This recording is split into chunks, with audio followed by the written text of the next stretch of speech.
ইতিমধ্যে কিন্তু আপনারা গুগলের অনেকগুলো ডেড ফোন রিপেয়ারের কাজ দেখেছেন আমার ইউটিউব চ্যানেলে। তো আজকে আবার একটি কাজ নিয়ে আসলাম। এটি হচ্ছে গুগল পিক্সেল 4 এক্সেল। তো এই ফোনটি একেবারেই ফ্রেশ কন্ডিশনের একটি ফোন। কোনো ধরনের ড্যামেজ বা লিকুইড ড্যামেজ বা হাত থেকে পড়ে যাওয়া বা কোনো শর্ট ইস্যু নেই, কোনো কিছু নেই। হঠাৎ করে বন্ধ হয়ে যাওয়া একটি ফোন। আর এই ফোনটিতে যে প্রসেসরটি রয়েছে এটি হচ্ছে কোয়ালকম স্ন্যাপড্রাগন 855। আপনারা জানেন যে এই ফোনগুলো কিন্তু অনেক ফোনেই কিন্তু এই প্রসেসরটি ইউজ করা হয়েছে এবং সেই প্রসেসরগুলো হঠাৎ করে এই ফোনগুলো কিন্তু ডেড হয়ে যায়। প্রসেসর থেকে প্রবলেম হয়। তো আজকে এই ফোনটিও সেভাবে আমি রিপেয়ার করার চেষ্টা করব। দেখি এই ফোনটি ঠিক হয় কিনা। তো আপনাদের পুরো ভিডিওটি আশা করি দেখবেন। সম্পূর্ণ ভিডিওটি আমি শেয়ার করার চেষ্টা করব এবং কি A to Z কিভাবে প্রবলেমটি সলভ করা যায়, আদৌ কি সলভ হয় কি হয় না এই বিষয়টি দেখব। আমি স্টিলের একটু শেলটি পাশ থেকে কেটে নিলাম। কারণ আইসিটি রিমুভ করার জন্য যেন সহজ হয়। কারণ হচ্ছে যে এই ফোনগুলোর যে আইসিগুলো থাকে এগুলো খুবই হার্ড একটি আঠা দ্বারা আটকানো থাকে। যে কারণে আইসিগুলো রিমুভ করা এবং কি আইসি ক্লিন করা সবগুলো প্রসেসের মধ্যেই কিন্তু আমাদের অনেক একটু জটিলতা থাকে যে কাজগুলো যেন সুন্দর সুষ্ঠুভাবে করা যায়। সেইজন্য অনেক সময় আমরা স্টিল কেটে থাকি পাশ থেকে। আবার অনেক সময় স্টিল পুরোটা উঠিয়ে রাখি। তো এই বিষয়গুলো সবসময় আমাদের কাজের বিষয়ে একেকটি কাজে একেক রকম হতে পারে। তো দেখুন একেবারে ব্লেডটি যেন চলছেই না, এতটা হার্ড একটি গ্লু। আর এই আঠাগুলো পরিষ্কার করার সময় এক ধরনের সাদা, সাদা একটি ভাব আসে। মানে এত পরিমাণে আঠালো এবং সেটি হিটের মাধ্যমেও সহজে গ্লু কাট করা যায় না এবং গ্লু কাট করার সময় এক ধরনের অনুভূতি মনে হচ্ছে যে মাদারবোর্ড হয়তো কেটে যাচ্ছে। এই যে একটি অনুভূতি এ ধরনের আমার মনে হয় খুবই হার্ড। দেখুন পিসিবি স্ট্যান্ড থেকে মনে হচ্ছে খুলে যাবে এরকম বারবার মনে হচ্ছে। এতটাই স্ট্রং একটি আঠা। তো এই বিষয়গুলো আমি সতর্ক করে থাকি অনেক সময়। বিশেষ করে এই প্রসেসরের কাজ নিয়ে আমি সবসময় আপনাদের বলে থাকি যে এটি খুব কঠিন কাজ। এটি এরকম আ এই প্রবলেমগুলো হতে পারে কাজ করতে গিয়ে। অনেকে মনে করেন আমি হয়তো ভয় দেখাই, কিন্তু না। একটি ওষুধের মধ্যে যেরকম লেখা থাকে যে শিশুদের নাগালের বাইরে রাখুন, আ টেম্পারেচার লো টেম্পারেচারে রাখুন। এরকম বিভিন্ন নির্দেশনা থাকে। তো আমি যেহেতু একটি কাজ করছি আর এই কাজগুলো থেকে আমি যা অভিজ্ঞতা অর্জন করেছি এবং সেই বিষয়গুলো যদি আমি শেয়ার করে রাখি, আপনাদেরকে শেয়ার করি।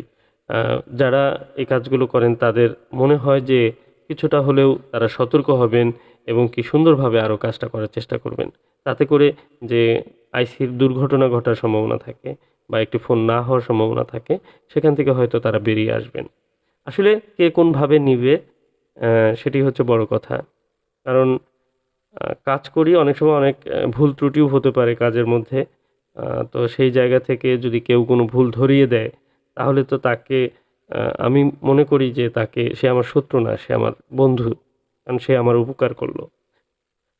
তো যা হোক আমি আইসিটি রিমুভ করার জন্য মোটামুটি অনেকক্ষণ হিট দিয়ে নিয়েছি। এখন র‍্যামটি রিমুভ করব ১ম এ। আর যেহেতু খুব স্ট্রং আঠা থাকে, দেখুন কিছুটা OnePlus এর আঠার মতো কালো, কালো মনে হচ্ছে। কিন্তু আসলে OnePlus এর আঠা এক ধরনের আঠা, আর এটি আরেক ধরনের আঠা। এই আঠাটি আমার কাছে খুব ভিজে, ভিজে টাইপের আ একটি আঠা মনে হয়েছে এবং OnePlus এর আঠাটি অনেক কালো এবং অনেক স্ট্রং, সেটি ঝুরঝুরে হয়ে যায়। যখন আপনি পরিষ্কার করবেন ঝুরঝুরে হয়ে যায়। এই আঠাটি আবার সেরকম ঝুরঝুরে হয় না। এটি এক ধরনের আঠালো ভাব তৈরি করে আটকে থাকে। তো ধীরে, ধীরে ক্লিন করছি। আইসিগুলো পরিষ্কার করার সময় খুবই সতর্ক থেকে এই কাজগুলো করতে হয়। কারণ প্রচুর পরিমাণে শক্ত আঠা, এটি পরিষ্কার করার সময় যদি অতিরিক্ত প্রেশার বা কোনো কিছু দিয়ে প্রেশার দিলে আইসিটিও কিন্তু খারাপ হতে পারে। সেটি হতে পারে প্রসেসর খারাপ হয়ে যেতে পারে। আর র‍্যামও অনেক সময় খারাপ হয়ে যেতে পারে। এই বিষয়গুলো খেয়াল রেখে আমরা কাজগুলো করব। আমি চেষ্টা করছি সুন্দরভাবে কাজটি করতে। কারণ পরিষ্কারও সুন্দরভাবে করতে হবে, আবার আইসিটিও যেন খারাপ না হয় সে বিষয়ে লক্ষ্য রাখতে হবে। তো দেখুন আমি কিছুটা ফ্লাক্স পেস্ট ইউজ করলাম এবং পেস্টের মাধ্যমে আমি আ আইসিটিকে আরও সুন্দরভাবে ক্লিন করতে পারবো। ডিসোল্ডারিং উইকের মাধ্যমে আমি কিন্তু বলগুলো সব সমান করে নিচ্ছি।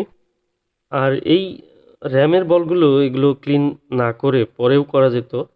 যদি আমি র‍্যামটি রিমুভ করে তারপর সিপিইউটি রিমুভ করে একেবারে সবগুলো পরিষ্কার পরিচ্ছন্ন করে তারপরে লাগাতাম বা আইসিগুলো রিভলভ করতাম, সেটাও করা যেত। তবে আমি এইভাবে কাজ করে বেশি স্বাচ্ছন্দ্য বোধ করি। কারণ RAM রিমুভ করার পর আমি যখন আইসিটি খুব সুন্দর করে ক্লিন করে নেই, একটি স্টেজ আমার কমপ্লিট হয়ে যায় এবং কি দেখা যায় যে এই সিপিইউটি পরবর্তীতে যখন আমি সিপিইউ ক্লিন করব, তখন কিন্তু আমার একটু সুবিধা হয় এই সাইডটি পরিষ্কার থাকার কারণে। আর সিপিইউটি রিমুভ হয়ে যাওয়ার যত তাড়াতাড়ি সম্ভব সাথে সাথেই পিসিবি বোর্ডের বোর্ড ক্লিন করলে ভালো হয়।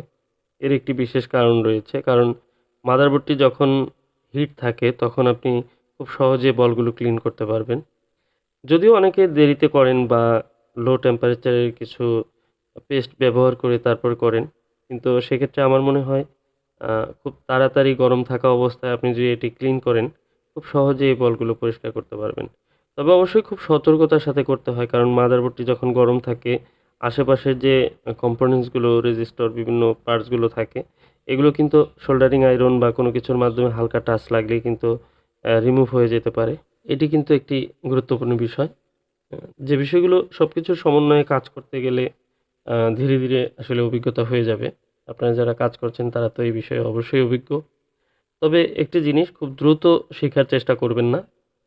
খুব দ্রুত শিখলে সেই জিনিসটি ভুলে যাওয়ার সম্ভাবনা থাকে। আপনি ধীরে, ধীরে আপনার মাইন্ডে যখন একটি বিষয় সেটআপ হবে, তখন সেই কাজগুলো খুব সূক্ষ্ম সুন্দরভাবে আপনি করতে পারবেন। আমার যেটি মনে হয় আরকি। তো যাই হোক, আমি RAM এবং CPU সব রিভলভ করে নিয়েছি। তো আমি ভিডিওগুলো লম্বা করার চেষ্টা করি না। অনেক শর্ট করার চেষ্টা করি। কারণ আমারও সময়ের প্রয়োজন আছে। ব্যস্ততা প্রচুর পরিমাণে থাকে, আপনারা জানেন। একটি ভিডিও মেক করতে সেগুলো একবার রিভাইজ দিতে গেলেও যে সময় লাগে সেই সময়টি পাই না। তো যে কারণে ভিডিও অনেক শর্ট করেই আপলোড করার চেষ্টা করি।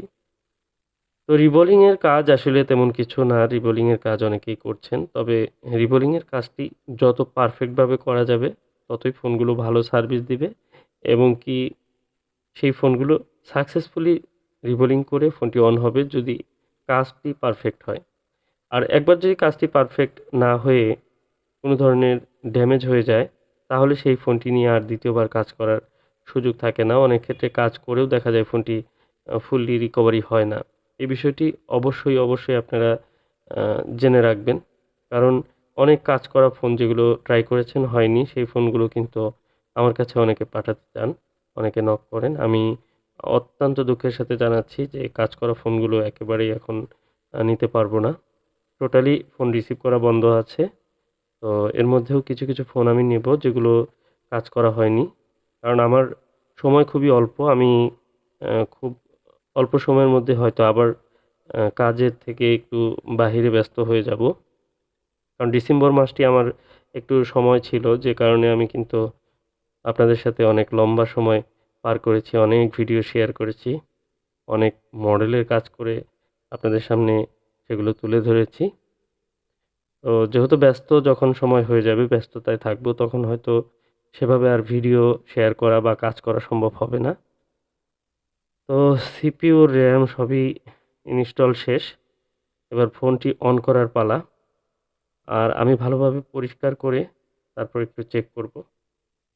সেই সাথে এই সিপিইউর উপরে কিন্তু একটি থার্মাল প্যাড আছে, সেটি পরে লাগাবো এবং কি আমি একটু ফ্লাক্স পেস্টও ইউজ করতে পারি। আমি একটু চেক করব আগে প্রথমে।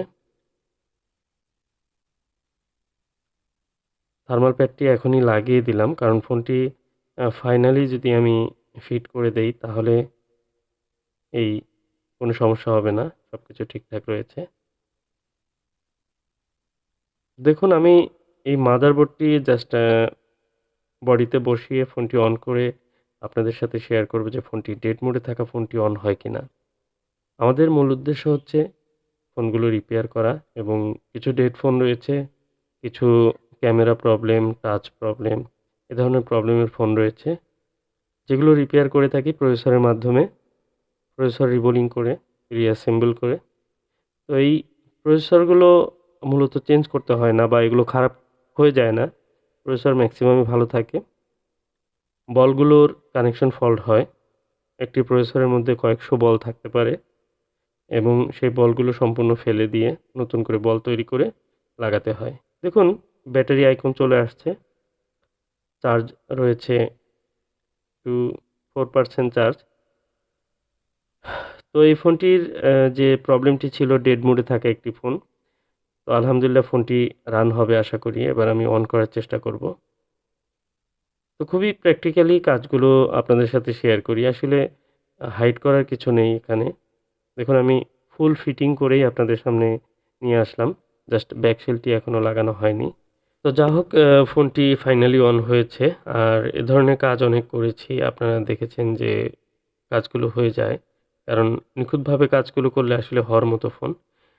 তো ভিডিওটি ভালো লাগলে লাইক করে যাবেন, কমেন্ট করে বন্ধুদের সাথে শেয়ার করে দিবেন। আর আজকের মতো এ পর্যন্তই। আসসালামু আলাইকুম ওয়া রাহমাতুল্লাহ।